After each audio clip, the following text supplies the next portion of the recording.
అంటే అవినాష్ రెడ్డి వరకు ఆగేట్టుగా ఉండింటే ఇప్పుడు ట్రయల్ జరపమని అడిగేది వాళ్ళు ఎంతసేపు ఉన్నాయి. ఆమె తరపున సిద్ధార్థ లూత్రా గారు సుప్రీంకోర్టులో ఏమని అడుగుతున్నారు, మీరు అప్పుడు కాలపరిమితి విధించినందువల్లనే మీరు కాలపరిమితి విధించినందువల్లనే మేము ఇది సిబిఐ ఇన్వెస్టిగేషన్ కంప్లీట్ అయిందని చెప్పాము.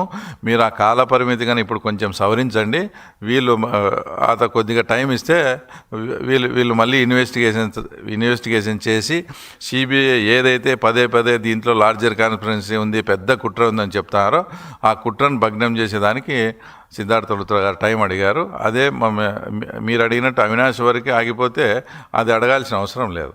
కాబట్టి వాళ్ళకు లార్జర్ కాన్స్పిరెన్సీని తేల్చాలనే ఉద్దేశంతోనే సిబిఐ వాళ్ళకు కొంచెం టైం ఇమ్మని సిద్ధార్థ లూత్రా గారు సుప్రీంకోర్టును అడుగుతూ ఉన్నారు.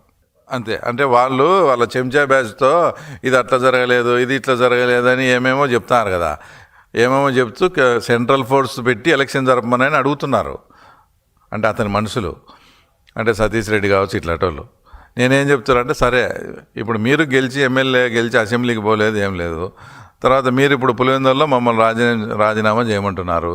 ఇదే రాజీనామా నువ్వు కూడా ప్రజల సమస్యలు తీర్చలేదు, ఇంకోటి తీర్చలేదు, నువ్వు కూడా రాష్ట్ర ప్రజలకు నాకు బలం ఉందని ఒక సంకేతం ఇచ్చుకోవాలంటే నువ్వు కూడా రాజీనామా చేసిరా. మేము మా భార్యతో రాజీనామా చేసాం. పులివెందుల మండల జెడ్పీటీసీ, పులివెందుల ఎమ్మెల్యే ఎలక్షన్ రెండు కేంద్ర బలగాల దాంతో చేసుకుందాము, నీకు దమ్ముంటే రా అని చెప్తున్నాం. పులివెందుల్లో కూడా ఒక స్ట్రాటజీగా పోతున్నాము. ఎందుకంటే నెక్స్ట్ టార్గెట్ వచ్చేసి మున్సిపాలిటీ ఎలక్షను.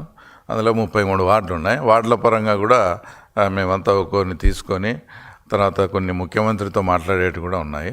వాళ్ళు అవన్నీ మాట్లాడేసి మేము కూడా చాలా స్ట్రాటజీగా, మాకు లోకేష్ బాబు గారు కానీ చంద్రబాబు నాయుడు గారు కానీ మనము ఇట్లా స్ట్రాంగ్ కాన్స్టిట్యున్సీల్లో స్ట్రాటజిక్గా పోతే ఫలితాలు ఎలా ఉంటాయనే దాన్ని తీసుకుని దీని ఒక కేస్ స్టడీగా తీసుకొని మనం ముందుకు పోదామని చెప్పినారు. వాళ్ళ డైరెక్షన్లో 100%. ఎందుకంటే కొత్త వాళ్ళని తీసుకోవాలంటే కొంచెం పాత వాళ్ళకి సర్ది చెప్పేటి ఇవన్నీ ఉంటాయి. ఎక్కడ డిస్టర్బెన్స్ రాకుండా 100% చేరికలు ఉంటాయి. సరే మీరు పులివెందులను ఇంకో లెవెల్లో చూస్తారు తప్పకుండా. రైట్ మా.